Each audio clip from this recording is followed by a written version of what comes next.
Hi everyone, it's Allison from Fathom 5 Tarot, and I am here to do another installment of my series, What Have I Learned From? And then insert tarot deck here. So if this is your first time watching a video in this series, the purpose of the series is to, instead of doing walkthroughs of decks, where there are lots of great walkthroughs, and there's a billion of this one that I'm going to talk about, I'm going to pull out cards that have made me consider traditional tarot meanings in maybe a new way with a new bit of nuance, so that you can either see if this is a deck that you would like for yourself, or even better, maybe just look at the cards that you do have with that idea in mind and just reconsider your own decks with this type of insight. So I wasn't going to do the Wild Unknown right away, partly because I just did a really animal-based deck. The Animal Totem Tarot was my last one, and not everybody jives with animal decks, but it's been on my mind. I felt really called to do it, if for no other reason than this is the deck that inspired this series. I really got the idea when, sort of two things. One is a video I did about the Wild Unknown, talking in a response to a Papa Squirrel video, which is great and you should also watch.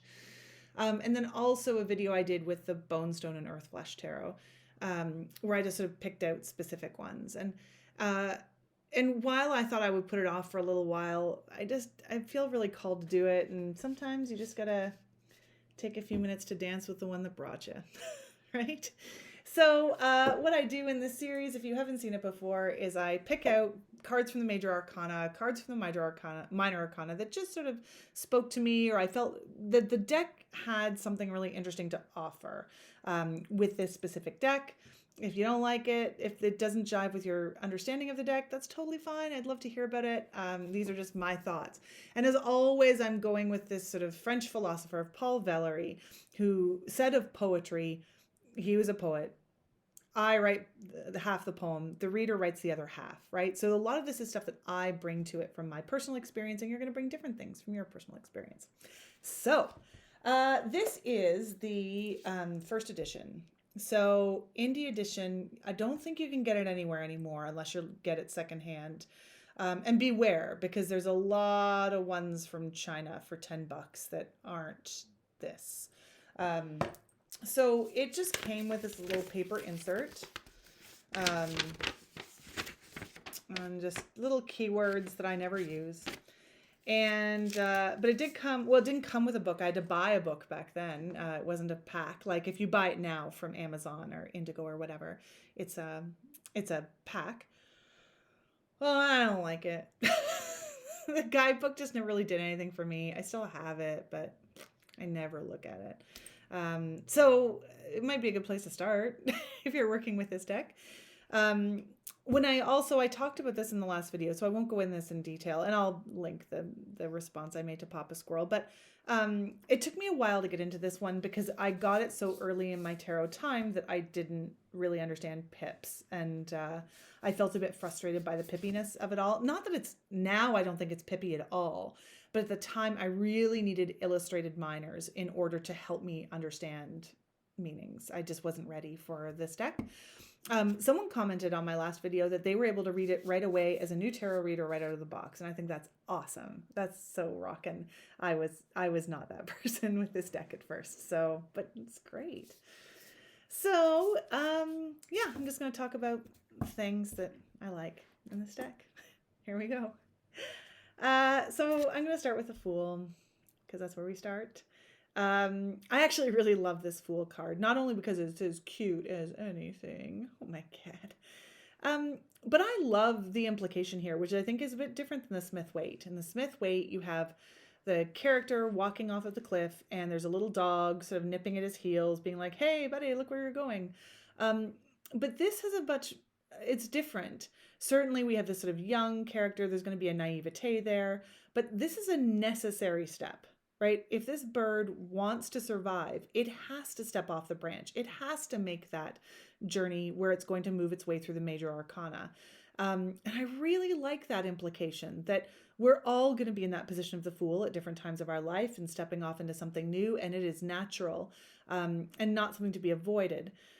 the name of the fool can have a negative connotation because it sounds, like it's the root word for foolish. But I like to think about it as a wise fool, right? Someone who knows that this is just part of the trajectory.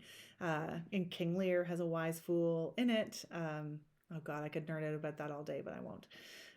Stop it, Allison. Anyway, it's a great interpretation of the Fool that's much more deliberate, I think, than the White Smith, and therefore brings something new to my understanding of that card. Hierophant. This, I think, is a really neat Hierophant card. This motif of the multicolored bolt of lightning recurs throughout this deck. You see it a number of different times, so I think that's super interesting. Actually, that might be a fun exercise, is to pull out all the cards with the multicolored bolt of lightning and think about them as a whole. Maybe I'll do that later. But what I really like about this Hierophant card, and I never know whether I'm looking at a crow or a raven. Somebody tell me without hearing them. How do I know? But the idea of being perched on the key, and the key of course is not a new symbol for the Hierophant, but it looks really protective. And if we're thinking about knowledge, it's not just about knowledge that we can glean and knowledge we can get from other people, or not a way we can give knowledge to other people, but what kind of knowledge do we need to protect to ensure that gets passed forward, right? Oral traditions, family knowledge, historical knowledge, especially in this particular time where knowledge and facts are being challenged all the time. How do we guard that? I don't know, it just really speaks to me. I love it. The Wheel of Fortune card. I've heard some people say that they find this card a bit messy, which is what I really, really like about it. Because while it can seem like life does move it does. Life moves and you're on the Wheel of Fortune and you're on the bottom, but know that you'll be at the top, and you'll be on the top and know that the bottom is coming. It's just a cycle. The only constant is that everything changes. But it can be messy. And everything is intertwined. This card really reminds me of time that I got to spend on the west coast of Canada.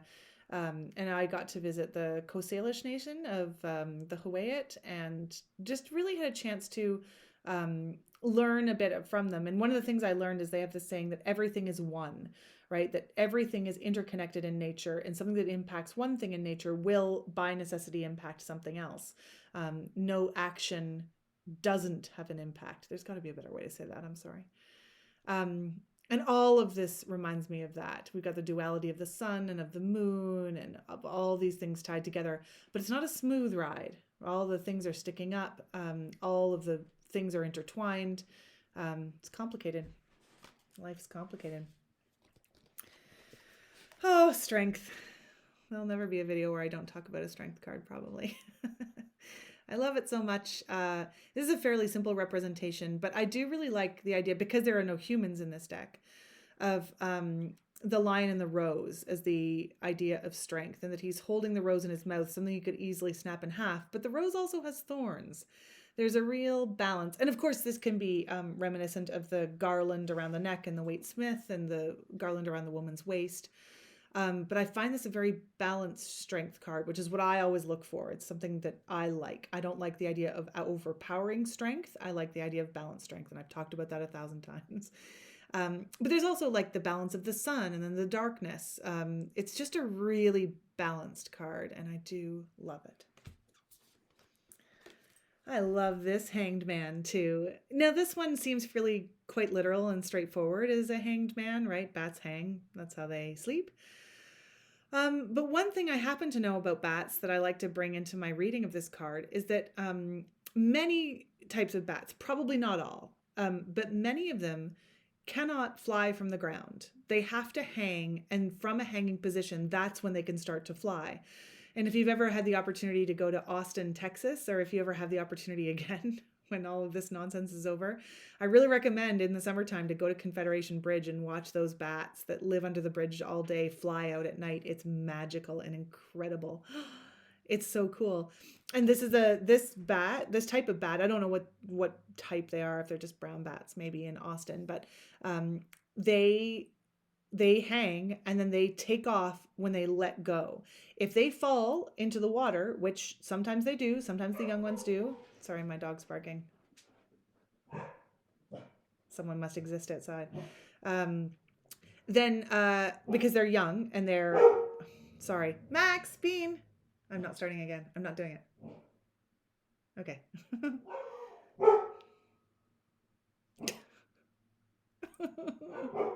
Shut up, dogs. But they'll drop into the water and then they'll be like, oh crap. And then they'll swim to the post under the bridge and then they'll like hand over the hand themselves back up to the air where they can drop and try again. So this really says to me like the moment before movement. You can't get to the movement unless you are in this position. And I think it's super cool that that's a bat. And then bats are awesome for 1,000 different reasons. But it's different than being stuck. This becomes a necessity in order to move if you're examining the bat in that way, the symbol of the bat in that way. The death card, I'm actually going to, oh my God. I'm going to shut the door, shut these damn dogs out. 1 second. I don't know what is going on with them. Ridiculous. Now they're going to come and make noise at the door. So here we have the death card, and I always really appreciate a death card that's difficult, even though I kind of hate to look at it. And in this case in particular, I like the implication that it is decomposition. I think that's super important, that everything is a cycle, that death brings new life. And I'm actually going to put this card to the side so I can discuss it in relation to another card, because I think it's really great. So don't forget, Allison. Okay, so that was my discussion of the majors, and now we're on to the minors. Ace of Pentacles. This is not necessarily a new interpretation of the Ace of Pentacles, but boy, do I love it when it's a cross-section of a tree. And we've got all of these branches coming off of it. Interestingly, 5 to mimic the 5 sort of pointed star in the middle, maybe to be the 5 elements, earth, air, fire, water, spirit, this sort of burning core. And what I love about it is we think of the aces as being new, right? Like a new, if the pentacles is the earth, like new financial thing, a new work project, a new craft, a new practical part of your life. But this implies that it's actually quite old, like the generation of it has been happening for a little while. And now you're just going to start to put it into process, because the rings of the tree mean that it's been around for a while. So I really like that duality of, yes, it's new, but the seeds of it have been growing for a while. And I love that. The 3 of Pentacles, I really like. So in the Waite Smith, the dudes who are like building the beautiful temple and looking at blueprint plans. And I love this idea. It looks like you're going to go on a journey to do something magical and incredible. But the 3 Pentacles are the foundation of that, right? Like you're doing the groundwork, you've made the blueprints, you've checked the plans, and that the beautiful thing will come only when you've put in that time and that planning and that work. So I just think that's a really beautiful card. I love it. So this one is really specific to me. I do love the animal kingdom, but boy, oh boy, I have struggled with the spider my whole life. My whole childhood, all of my nightmares were about spiders. But I do appreciate them. I do see their value, and I love that she's chosen the 8 of, I almost said 8 of spiders. See, they get in my mind and they mess with me. The 8 of Pentacles, because this is the card of like your craft, right? Like really becoming skilled and proficient and good at what you do. And there's no question that a spider's web is the most intricate, beautiful thing. Again, as an adult, I really try. It was when like, just when I'm around kids, especially because I'm a teacher, like I just don't want to perpetuate this irrational fear that I have. So it does really help me appreciate, and that spider's not so bad. It's got skinny, non-hairy legs. So that one, the big, thick, hairy legs that scare the crap out of me. And then I chose the Mother of Pentacles to, actually the courts were the last ones to come for me in this deck because they're all quite samey. Like they've got an animal association and, but if you want to talk about earth and grounding and, peace and that sort of calm vibe of the Queen of Pentacles, like you can't do much better than that. Like alert, watchful, but yet this source of real comfort. Oh, so beautiful. Okay, we're on to the cups. So again, this actually isn't a new knowledge piece, but I just want to talk about how much I love this Three of Cups. The silhouette of the birds, this to me clearly says sunset, and just the balance of this card. One of the things I love about the Three of Cups is the Two of Cups is a very balanced card if you look at the Waite Smith.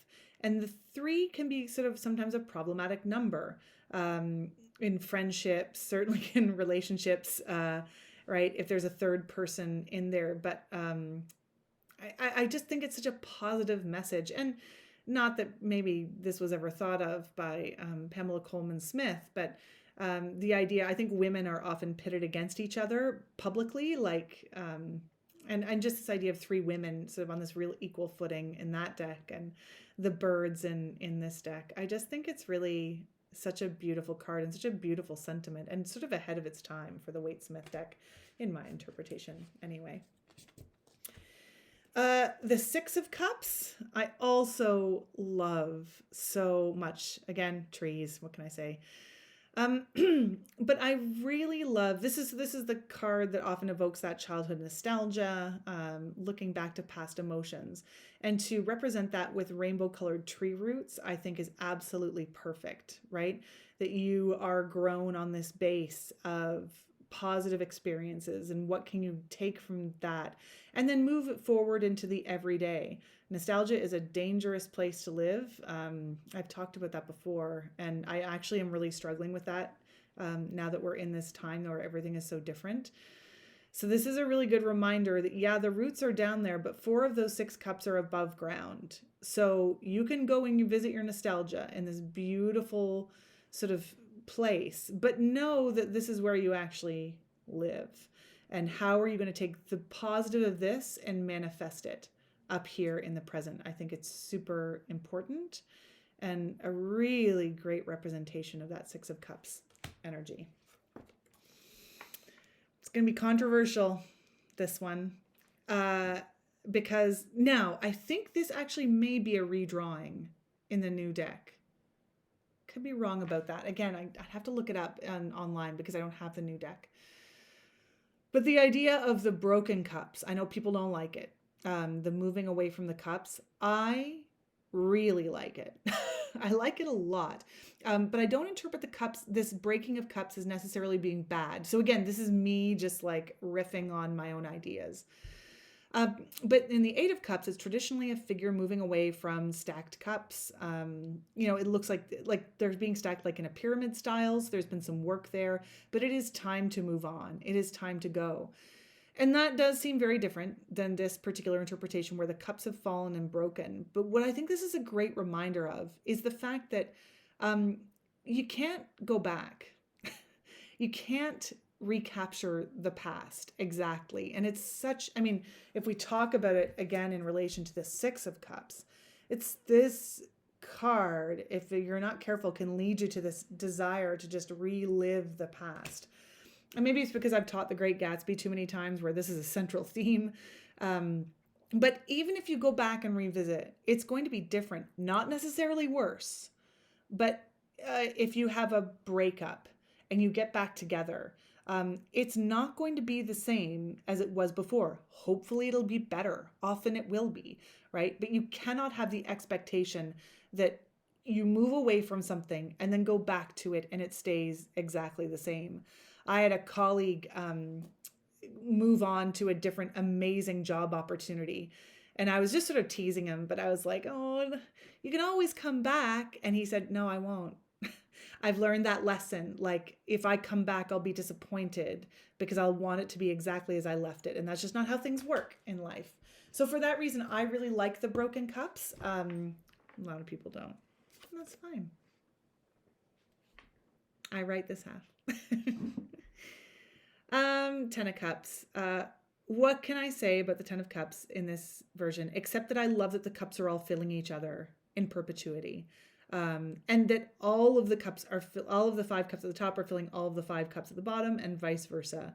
I mean, if you want to look for that kind of emotional fulfillment in some kind of structure, and I do also love that it's not a traditional family structure, right? Like it doesn't need to be your blood relatives at all, right? But who is it in your life who fills those cups in that way? And that's what we want to, find. And so I love that energy. Okay. Oops. I didn't put my things in order. Okay. So let's talk wands. I really like the Seven of Wands. That sort of protective feeling, but just the blazing light and the other wands cowering from it, I think is just awesome. Just that confidence, that faith to having yourself, perhaps in times of adversity or when things you're not sure of are happening. I really like that. The Eight of Wands. Here's another one of those lightning bolts, which we also have for the Tower. I find this a really interesting interpretation of the Eight of Wands, because normally it's just zoom and wands. Zoom. Vroom, vroom, bitches. But in this one, we have the inception, the spark that causes the motion, and the implication that the wands are going to fly out all in different directions. Now, it's funny because I actually talked about this idea recently of having an Ethany's 31 Days of Tarot challenge. There's a prompt about a new, if you could create a new tarot card. And I talked about energy sort of going different ways. This wouldn't be the representation I wanted. My theme for that card would be restlessness. And I don't think this is that. But I do think it's interesting when maybe your energy is going to explode outwards instead of just following one trajectory, as is implied in the Waitsmith. So I like that. And I just really like the perspective of this Ten of Wands. I just, if you look at the center of the card, there is light at the end of the tunnel, but your vision is obscured. And unlike you carrying the bundle of sticks where it's just a heavy burden, this really implies that you're going to have to fight your way through these wands, and that your vision is obscured, your path is obscured. It's like brambles, like, off trailing in the woods. And how are you going to do that? And it's a much more challenging implication, I think, than the Waitsmith. And I really, really like that. I love the duality of the Mother of Wands. I do love snakes. I'm not one of those people who's afraid of snakes, just spiders. And like the protective nature of like guarding the passion, like holding the wand and the Queen of Wands, guarding the eggs, I really like. And on the one hand, it is a snake, so you feel that sort of protective, fiery nature, but also just so intricate and so beautiful, elegant, graceful. It's just such a great one. Okay, and we are on to the swords. So I just have a few swords here, and then I'm going to talk about the Nine of Swords a little bit more. Two of Swords, it's a pretty standard interpretation, the two crossed swords. But the feature of the eclipse, I think, is super great and super interesting, right? Normally the character is blindfolded. But here, like, the light is coming out, but it's still eclipsed, and you shouldn't look at it. That's dangerous. I find that really fascinating, right? That idea of the crossroads, that combination of light and darkness, and where you have to sit for a minute and think and make a choice at a crossroads. I think that's a fantastic interpretation. Now, the Three of Swords I find fascinating in this deck, because normally, Waitsmith-wise, we have the three swords plunging through the heart. Sad. It's a sad card. Now, it could have been so easy to just make this a traditional interpretation. But again, we've got this interplay of light and darkness. At the center of card, where you are right now, we've got the bloody swords. There's blood at the bottom of them there. And the darkness, but it's not a dark card all the way. There is light around the outskirts of the card, but right now the center is dark. And the idea of being wrapped up and bound in the sadness is so powerful, as opposed to just the swords stabbing the heart. The idea that there's a trapped feeling there, that bound feeling, I think is fantastic. And it's a good reminder. I mean, sometimes there's nothing you can do. If you are grieving, if you are sad, then you're just going to have to live in that space for a while. But is there something that can help you wiggle out of that feeling of being bound? Is there any way the little piece of you can get to that light for 5 minutes, right? To begin that healing process. I think it's just a fabulous interpretation of that card. And then I was going to choose, well, maybe I should still talk about it. No. Okay. So the 10 of Swords is well, let's see if I can find it. I wasn't going to talk about it, but I think I got enough time if you're all still here. It's a bull. It reminds me most is of bullfighting in Spain, which is gross and should be outlawed forever and ever, all the time, everywhere. There. And that's a really interesting death card interpretation, and one that I'm not sure I entirely jive with, because this seems like a real death card. What am I saying? 10 of Swords. A real act of aggression. Now, I could be wrong. This may not be meant to evoke bullfighting, which is a traditional and yet pointlessly cruel activity if it's done in the traditional way, but it's what it evokes for me. So I always have to do a little bit of wiggling around that card because that's not a 10 of Swords interpretation I particularly jive with. But here, the most nightmarish, fittingly, card in the deck, I think, is the 9 of Swords. And so it is gross. Eyeballs and worms and maggots, and I don't even really know what that is. Like, what is it they're feasting? It looks like maybe a claw, maybe a jawbone. I don't know. It's gross. Ugh, I hate looking at it. But I think it's fantastic because it does really evoke this nightmarish image in a way that this does not. Like, if this is what we're all ultimately sort of afraid of, right? This sort of primal fear of our own mortality, pain, suffering, that kind of thing. This does really evoke the natural elements of it, that it is part of life and it is something we have to come to terms with. Whereas this is a highly contrived card with the swords actually stabbing through and the eyeballs and the maggots like all there together at once. These are elements of real things that frighten us, but they've been compiled in a way like nightmares are, right? That don't actually make any sense in the real world.